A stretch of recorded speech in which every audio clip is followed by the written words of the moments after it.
तो हम मेष लगन वाले जातकों के लिए चंद्रमा और केतु की युति के बारे में चर्चा कर रहे थे। इस वीडियो में देखेंगे 11वें भाव के लिए। अगर आपके कुंभ राशि में मेष लगन के चार्ट में ये युति बन रही है तो इस युति का कैसा प्रभाव आप देख पाएंगे।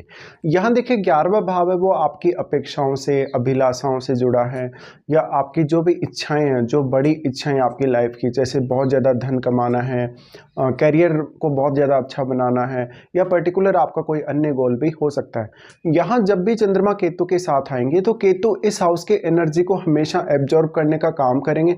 यहाँ पर ऐसा हो सकता है इस युति के होते हुए आपने अपनी इच्छाओं को पूरा करने के लिए बहुत ज़्यादा एफर्ट लगाया हो, लेकिन उसके बावजूद भी काफ़ी सारी आपकी इच्छाएं हैं वो अधूरी रह गई या अधूरी भी नहीं रही, तो उस वे में वो आपकी पूरी हो नहीं पाई जैसे आप करना चाहते हैं।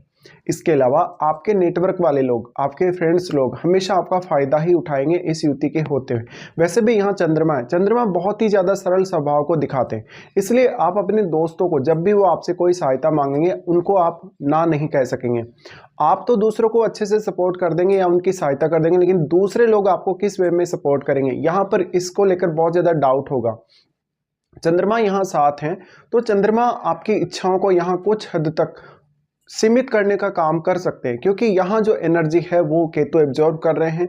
इसलिए आपको अपनी इच्छा के बारे में सोचने या पर्टिकुलर अपना कोई भी गोल बनाने के लिए ज़्यादा सोचना पड़ेगा, ज़्यादा अपने आप को समय देना पड़ेगा, अपनी अभिलाषा को पूरा करने के लिए आपको एफर्ट भी ज़्यादा लगाना पड़ेगा।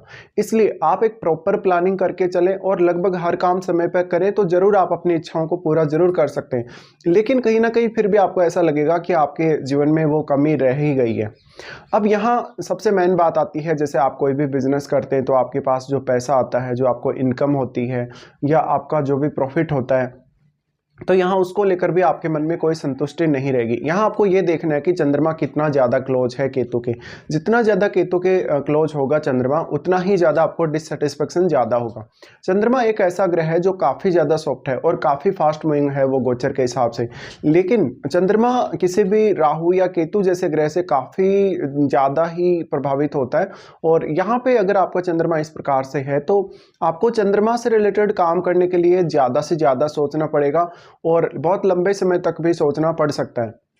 चंद्रमा आपकी माताजी को रिप्रेजेंट करते हैं। अब आपको लाइफ में माताजी से कितना भी स्नेह मिले, कितना भी प्रेम मिले या कितना भी ज़्यादा सपोर्ट मिले, चाहे फाइनेंस के रूप में है चाहे किसी अन्य रूप में है, लेकिन फिर भी आपको ऐसा लगेगा कि कहीं ना कहीं वो एक प्यार दुलार की कमी रह गई है, या वो एक जो सपोर्ट मिलना चाहिए था माता पिता से दोनों से ही, उसकी एक अच्छी खासी कमी आपके जीवन में रही है, या आपको उस वे में सपोर्ट नहीं मिला था कि शायद आपको सपोर्ट मिलता तो आप कुछ और बेहतर कर सकते थे अपनी लाइफ में। तो यहाँ पे एक तो सबसे ज़्यादा आपको ये ध्यान रखना है कि जो लोग भी आपके कनेक्शन में आते हैं, आपके नेटवर्क से आपके साथ जुड़ते हैं, उन लोगों के साथ आपको किसी भी प्रकार का बिहेवियर करते समय, किसी भी प्रकार का लेन देन करते समय काफ़ी सावधानी बरतनी है। यहाँ पर आपको हर समय किसी ना किसी की गाइडेंस की जरूरत भी पड़ सकती है, क्योंकि केतु एक हेडलेस प्लैनेट है। हेडलेस होने की वजह से वो सोच समझ नहीं सकता, वो कहीं ना कहीं अब चंद्रमा के गुणों को भी यहाँ पर खराब करने का काम करेगा या उनको कम करने का काम करेगा।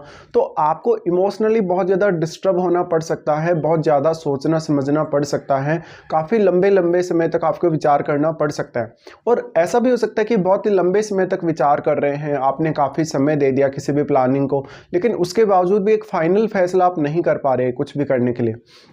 चंद्रमा की ये स्थिति बताती है कि कहीं ना कहीं आपका जो भौतिक सुख है या जो लाइफ में जो लग्जरी है, जो अगर बिजनेस कर रहे हो तो धन के रूप में लाभ है, वो प्रभावित होने के चांसेस बहुत ज़्यादा है। और आपका पैसा अगर आपको किसी ने उधार आपको अगर किसी ने उधार दिया तो हो सकता है कि आप उसका पैसा काफ़ी तेज़ी से, काफ़ी फास्टली लौटा देंगे वापस। लेकिन आपने किसी को पैसा दे दिया हो, आपने किसी भी अपने निकटतम फ्रेंड को या अपने फैमिली के किसी भी मेंबर को भी अगर पैसा दे दिया हो, या किसी के ऊपर आपने दान दक्षिणा कुछ ऐसा काम कर दिया, तो वो पैसा जो है आपका वो लौट कर नहीं आने वाला। तो यहाँ पे जो पैसे का मैनेजमेंट होगा, आपको पैसे का मैनेजमेंट आप अच्छे से नहीं कर सकेंगे। यहाँ पर आपको पैसे के लिए एक अच्छी प्लानिंग करनी पड़ेगी। अगर आप कोई भी बिजनेस कर रहे हैं तो बिजनेस से प्रॉफिट निकालना आपके लिए काफ़ी ज़्यादा मुश्किल होगा। इसके अलावा आपको अपने फाइनेंस के मामलों में कैसे डील करना है, आपको नेटवर्क को कैसे बड़ा करना है, मार्केटिंग आपको कैसे करनी है, इनको लेके आपको काफ़ी अनसर्टेनिटी रहेगी। अब जब भी चंद्रमा इस प्रकार से स्थित होते हैं तो आपका मन सही प्रकार से सही रास्ते पर चल ही नहीं पाता, वो सही डायरेक्शन में मूव ही नहीं कर पाता। इसलिए बहुत सारे अलग अलग प्रकार के विचार आपके मन में आ सकते हैं।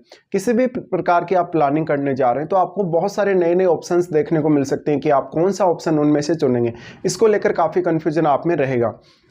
अब यहाँ राहु की दृष्टि भी पड़ रही है चंद्रमा पर, और ये कुंभ राशि है, तो राहु की जो दृष्टि पड़ रही है कहीं ना कहीं आपको बहुत ज्यादा डिससेटिस्फाइड करेगा यहाँ पे राहु, और आपको कुछ हद तक स्पेकुलेटिव बना सकता है या गलत रास्तों की तरफ लेकर जा सकता है पैसा कमाने को लेकर।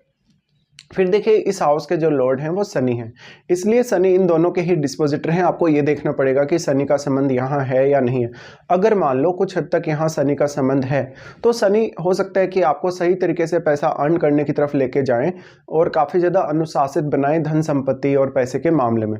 लेकिन आपको पैसे को लेके काफ़ी रुकावट रहेगी, जैसे आपको कहीं से पेमेंट प्राप्त करनी है वो पेमेंट आएगी ही नहीं, आपको काफ़ी सारे बड़े बड़े इस प्रकार के इश्यूज होंगे। चंद्रमा के यहाँ होते हुए आपको सोचने समझने में काफ़ी डिफिकल्टी होगी, एक प्रॉपर प्लानिंग करने में डिफिकल्टी होगी, विचार करने में काफ़ी दिक्कतें आएंगी और आप काफ़ी ज़्यादा डिप्रेशन में आ जाएंगे। आपको मान लीजिए थोड़ा सा भी कहीं कोई लॉस हुआ है या कहीं भी आपका थोड़ा सा अगर पैसा अटक गया है तो आपको काफ़ी ज़्यादा बेचैनी होगी इससे। तो यहाँ आपको थोड़ा मेडिटेशन वगैरह करना है, आपको शिव जी की आराधना करनी है, आपको ओम शब्द का जाप करना है। अगर आप ये कर लेते हैं कुछ हद तक आप अपने आप को मेंटली बहुत ज़्यादा बैलेंस में ले पाएंगे।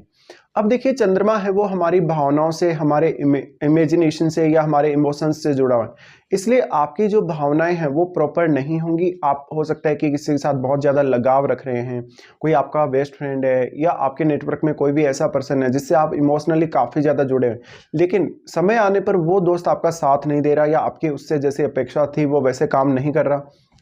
इसके साथ साथ कुछ हद तक आप दूसरे लोगों से पार्टनरशिप करेंगे या उनके साथ मिलेंगे, उनके साथ बिहेवियर करेंगे, किसी भी तरीके का लेन देन करेंगे, उसको लेकर आपके मन में काफ़ी अनसर्टेनिटी रहेगी, आपको धन को लेकर काफ़ी ज़्यादा बेचैनी रहेगी। ये युति हालांकि लेटर एज में आपको धन की तरफ उतना ज़्यादा नहीं लेके जाती, ये युति कहीं ना कहीं आपको थोड़ा डिटेच सा कर देती है धन से, पैसे से, लाभ से। तो आप लेट एज में अगर कोई बिजनेस कर रहे हैं तो हो सकता है कि बिजनेस आप किसी और को संभालें तो ज़्यादा अच्छा रहेगा। आपका नेटवर्क में जितना नेम फेम है, आपको लोग जितना अप्रिशिएट कर रहे हैं, आप उसको ठीक तरीके से नहीं जान पाएंगे।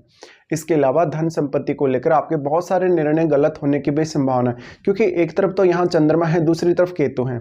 चंद्रमा की वजह से आप काफ़ी फास्ट सोचेंगे, आप में धैर्य नहीं होगा, आप काफ़ी तेज़ी से विचार करने वाले होंगे और आपको रिजल्ट भी काफ़ी तेज़ी से चाहिए होंगे। लेकिन केतु ऐसा प्लेनेट नहीं है, केतु के पास उसका दिमाग नहीं है, उसकी बुद्धि नहीं है, इसलिए आप सोचेंगे कुछ और करेंगे कुछ और, इसलिए आपके बहुत सारे फैसले गलत होने की संभावना बनेगी।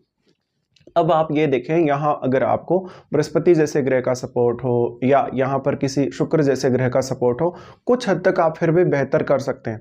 लेकिन यहाँ आपको शनि को देखना पड़ेगा, आपके चार्ट में शनि कैसी स्थिति में है, क्या यहाँ शनि का संबंध है दृष्टि संबंध के द्वारा या युति के द्वारा, ये सब आपको चेक करना है अपने चार्ट में।